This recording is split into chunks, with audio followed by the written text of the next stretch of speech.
సమాచార భారతి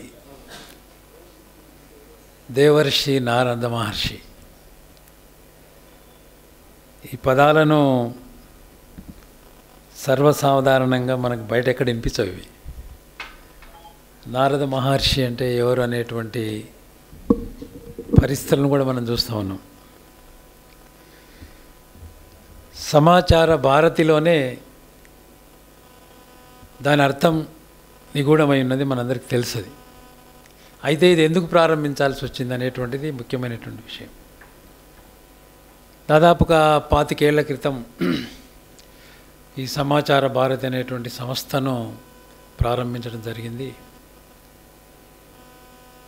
దానికంటే ముందు నేను ఇంకొక జర్నలిజానికి రిలేటెడ్ ఆర్గనైజేషన్తో కూడా అసోసియేట్ అయి ఉన్నాను. అది రచనా జర్నలిజం కాలేజ్. వారు చెప్పినట్టు విద్యార్థి దశ నుంచి కూడా నేను విద్యార్థి పరిషత్ కార్యకర్తగా, ఇంకొకటి 75లో విధించినటువంటి ఎమర్జెన్సీకి వ్యతిరేకంగా పోరాడేటువంటి భాగ్యం కూడా నాకు కలిగింది. ఒక ఇంటర్మీడియట్ స్టూడెంట్గా ఆ కార్యక్రమంలో దాదాపు 19 నెలలు భాగం పంచుకున్నాను నేను. సో ఇన్ఫర్మేషన్ అనేటువంటి దాని యొక్క ప్రాముఖ్యత మనందరికీ తెలుసు, నేను పెద్దగా చెప్పాల్సిన అవసరం లేదు. ఈరోజు మనం అనుకుంటా ఉన్నాం, it is a age of information. సమాచారము ఒక ప్రాంతం నుంచి ఇంకో ప్రాంతానికి, ఒక ప్రదేశం నుంచి ఇంకో ప్రదేశానికి, ఒకరి నుంచి ఇంకొకరికి ఏ రకంగా అందజేయాలి, వెళ్ళాలనేటువంటిది చాలా ముఖ్యమైనటువంటిది. గత 25 సంవత్సరాల క్రితం అనుకుంటాం, దాదాపు 99లోనో ఎప్పుడో ఒకసారి మేము ఒక సెమినార్ కండక్ట్ చేశాం. తెలుగు పత్రికా రంగం నిన్న నేడు రేపు, పత్రికా రంగం ఏ రకంగా ఉండింది, ఏ రకంగా ఇప్పుడు ఉంది, ఏ రకంగా ఉండబోతుంది అనేటువంటిది.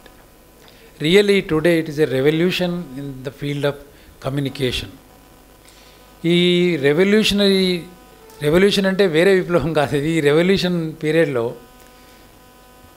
మనము ఏ రకంగా వ్యవహరించాలనేటువంటిది ముఖ్యం. ఏ రకంగా సమాచారాన్ని negative, positive, right and good, bad and worse అన్ని రకాలైన సమాచారాన్ని ఈరోజు సమాజంలో అవైలబిలిటీ ఉంది. దాన్ని ఏ రకంగా ఎవరెవరు ఏ రకంగా ప్రోత్సహిస్తున్నారు, ఏ రకంగా స్ప్రెడ్ అవుతుంది మనందరికీ తెలుసు.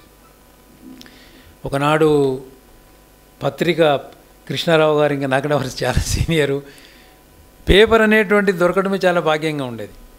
ఆల్ ఇండియా రేడియో ఒకటి ఉండేది, గ్రామ పంచాయతీ ఆఫీసులు ఎక్కడ ఉండేది, విలేజ్లలో, లేకపోతే ఎక్కడెక్కడ ఇంపార్టెంట్ సెంటర్స్లో ఉండేది. తర్వాత న్యూస్ పేపర్ వచ్చింది. న్యూస్ పేపర్ తర్వాత 75 ఆ ప్రాంతంలో టీవీ రంగంలో ఏ రకమైన రెవల్యూషన్స్ వచ్చినాయో ఈరోజు మనందరికీ తెలుసు. కమ్యూనికేషన్ ఎంత ఫాస్ట్గా స్ప్రెడ్ అవుతుందో మనందరికీ తెలుసు. ఎంత బ్యాడ్ కమ్యూనికేషన్ స్ప్రెడ్ అవుతుందో మనందరికీ తెలుసు. ఎంత నెగటివ్ కమ్యూనికేషన్ స్ప్రెడ్ అవుతుందో తెలుసు. పాజిటివ్ అనేటువంటిది చాలా తక్కువ ఉంటుంది, చాలా స్లోగా కూడా స్ప్రెడ్ అవుతుంది. ఈరోజు ఒక సేవా కార్యక్రమంలో భాగంగా ఈ సమాచార భారతిని ఎస్టాబ్లిష్ చేయడం, ఇది కమర్షియల్ యాక్టివిటీ కాదు, సేవా తత్పరతతో చేస్తున్నటువంటి కార్యక్రమం ఇది. కాబట్టి ఆడియన్స్ కూడా అదే స్థాయిలో ఉన్నారు. అకాడమిక్ యాక్టివిటీయో లేకపోతే కమర్షియల్ యాక్టివిటీ అయితే ఆడియన్సెస్, అక్కడ ఉండేటువంటి ఆర్భాటాలు కూడా వేరే రకంగా ఉంటాయి. అలాంటివి మేమేం ఆశించట్లేదు. సాధ్యమైనంత వరకు జాతీయ భావాలు కలిగినటువంటి వ్యక్తులను పత్రికా రంగంలో, సమాజంలో తయారు చేయడం కోసం ప్రయత్నం చేస్తూ ఉన్నాం. ఇది ముఖ్యంగా ప్రారంభించడానికి గత 25 సంవత్సరాలు 30 సంవత్సరాల క్రితం ప్రారంభించడానికి కారణం ఏంటంటే, ఆ రోజులలో డిసింటిగ్రేటివ్ ఫోర్సెస్ విపరీతంగా విచ్చలవిడిగా మనందరి మధ్యలో ఉన్నటువంటి సంగతి మనందరికీ తెలుసు. ఆ సందర్భంలో దీని గురించి ఒక ఆలోచన వచ్చి, ఈ రకమైనటువంటి భావజాలం సమాజంలో ఉండడం సరైనటువంటిది కాదు అనే ఉద్దేశంతో దేశాన్ని ఒక ఇంటిగ్రేటెడ్ ఫోర్స్ కింద ఉంచాలి. జాతీయ భావాలు కలిగినటువంటి వ్యక్తులను మనం జాతీయ భావాలను పెంపొందించాలనే ఉద్దేశంతో ఈ కార్యక్రమాన్ని ముందుకు తీసుకొని పోవడం జరిగింది. ఈ నేషనలిస్టిక్ ఫోర్సెస్ను ఎంత స్ట్రెంథన్ చేయగలిగితే అంత దేశానికి బాగుంటుంది. ఈరోజు గత 10 సంవత్సరాలుగా చూస్తూ ఉన్నాం మనం. నేను మీకు అందరికీ చెప్పాల్సినటువంటి అవసరం లేదు. గత 10 సంవత్సరాలుగా ఎంత ప్రశాంతమైన వాతావరణంలో భారతదేశం ఉందో మనందరికీ తెలుసు.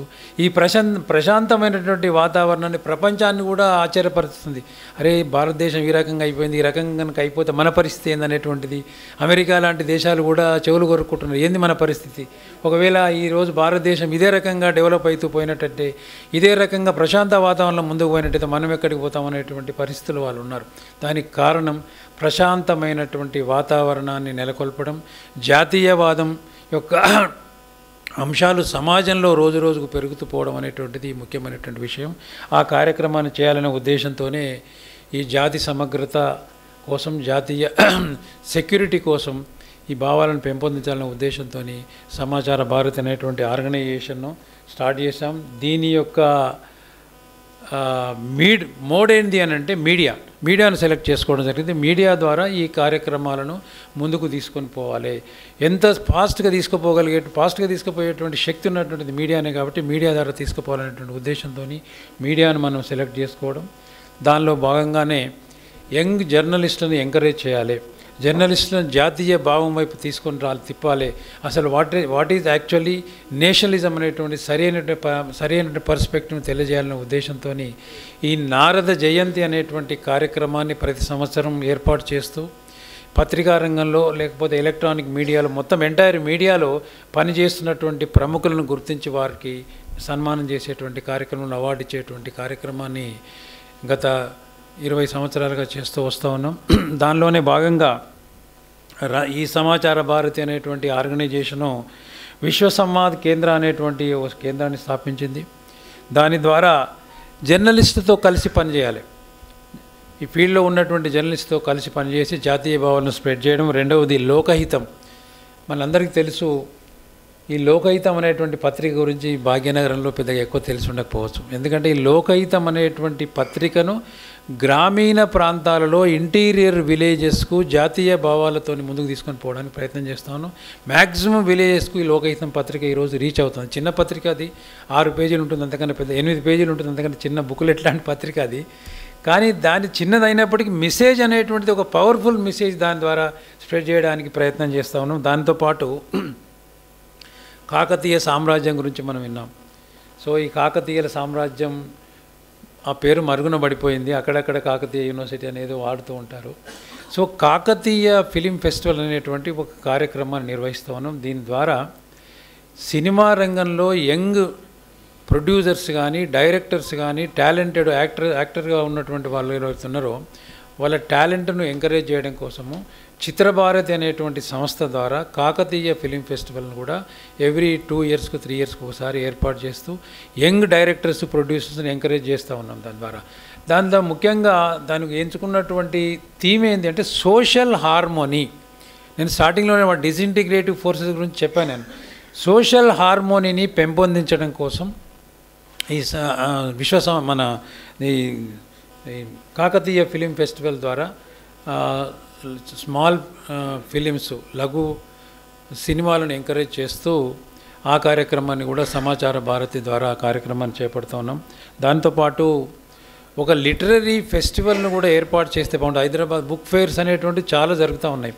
మనం కూడా సమాచార భారతి ద్వారా ఒక లిటరరీ ఫెస్టివల్, బుక్ ఫెయిర్స్ అనేటువంటి ఏర్పాటు చేస్తే బాగుంటుందని చెప్పి దాన్ని కూడా ఎంచుకున్నటువంటి పేరు ఏంటంటే గోల్కొండ లిటరరీ ఫెస్టివల్. ఈ literary festival first time start చేసినప్పుడు ఒక గవర్నర్ గారి దగ్గరికి వెళ్ళాం మేము. అసలు ఏంది ఈ గోల్కొండ పేరు ఎందుకు పెట్టారని అడిగారు. సార్, గోల్కొండ అనేటువంటిది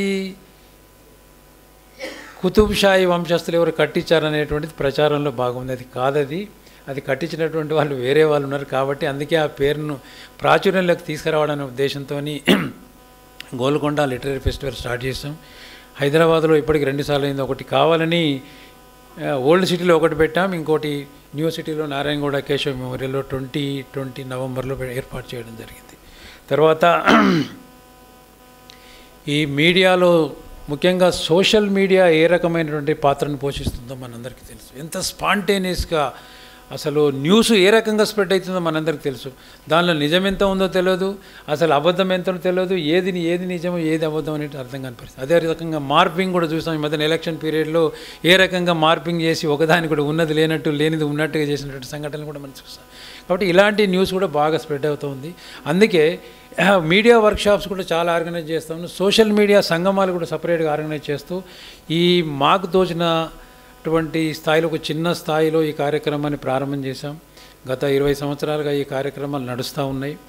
దానికి ఈ కార్యక్రమంలో మీరందరూ వచ్చినటువంటి అవార్డు గ్రహీతలందరికీ సంస్థ తరఫున అభినందనలు తెలియజేస్తూ ఉన్నాను. ఈ అవార్డు గ్రహీతలను సెలెక్ట్ చేయడం కోసం చాలా ప్రయాసం పడాల్సి వస్తుంది.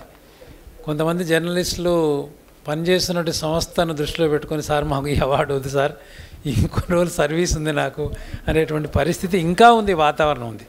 రాబోయే రోజులలో మొత్తం మారిపోతుంది, అది వేరే విషయం. గత 30 సంవత్సరాలుగా ఆలోచన చేస్తూ వస్తే చాలా పత్రికా రంగంలో మీడియా హౌసెస్లో చాలా మార్పు అనేటువంటిది వచ్చింది. జాతీయవాదులు చాలా పెద్ద ఎత్తున పెరిగారు. కృష్ణారావు గారు మాట్లాడుతూ కొన్ని ఆర్థికపరమైన విషయాల గురించి చెప్పారు. మీ అందరికీ జర్నలిస్ట్ మిత్రులు కాబట్టి మన OPEC country organisation of petroleum and exporting countries ఒక ఆర్గనైజేషను అంగస్ మ్యాడిసన్ అనేటువంటి ఒక వ్యక్తి ద్వారా 0 నుంచి 2000 వరకు ప్రపంచ ఆర్థిక వ్యవస్థ పైన ఒక సర్వే చేసి స్టడీ చేయించారు. అంగస్ మ్యాడిసన్ అతని పేరు. అతను ఇచ్చినటువంటి రిపోర్ట్లో మన దేశానికి సంబంధం లేదు, మనం కండక్ట్ చేయమని చెప్పలేదు, మనం రీసెర్చ్ చేయమని చెప్పలేదు.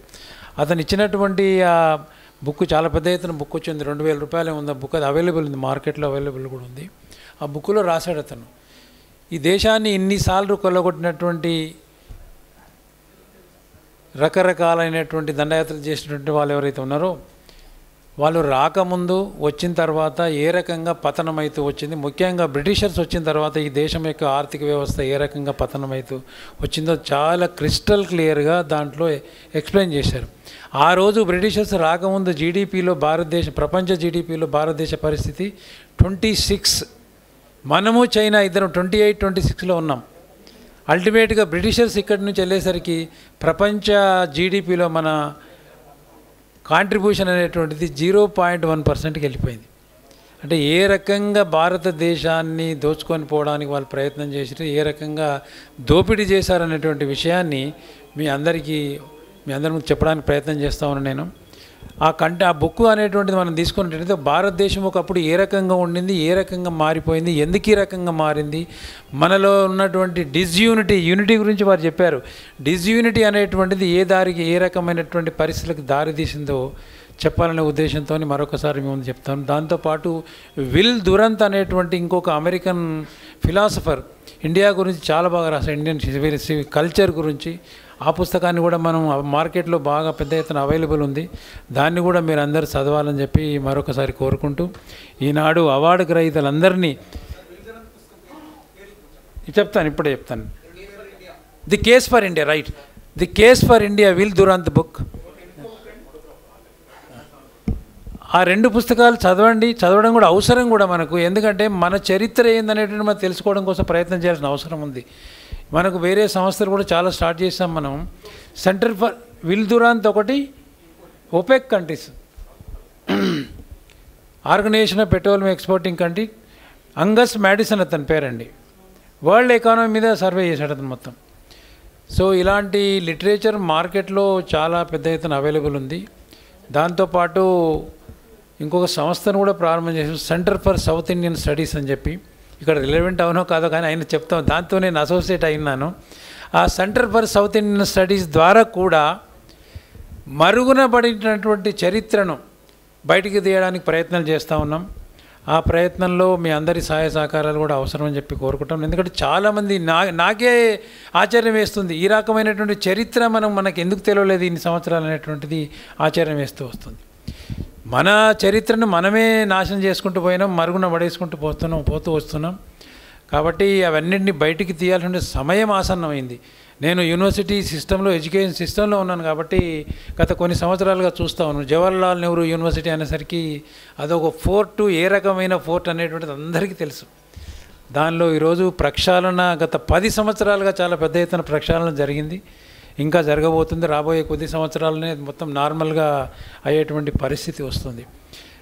కాబట్టి ఈరోజు అది ఇక్కడికి సంబంధించిన విషయం కాదు. చాలామంది పత్రికా విలేకరులు ఉన్నారు కాబట్టి చెప్తామని నేను ఢిల్లీ యూనివర్సిటీలో నేను ప్రెసిడెంట్ ఆఫ్ ఇండియా రిప్రజెంటేటివ్గా ఉన్నాను. గత 2 సంవత్సరాలుగా 4000 మంది అసిస్టెంట్ ప్రొఫెసర్ పోస్టులు ఢిల్లీ యూనివర్సిటీలో ఉన్న యూనివర్సిటీ క్యాంపస్ అండ్ కాలేజెస్లో రిక్రూట్ చేయడం జరిగింది. ఇంత పెద్ద ఎత్తున రిక్రూట్మెంట్ ఎప్పుడు జరగలేదు.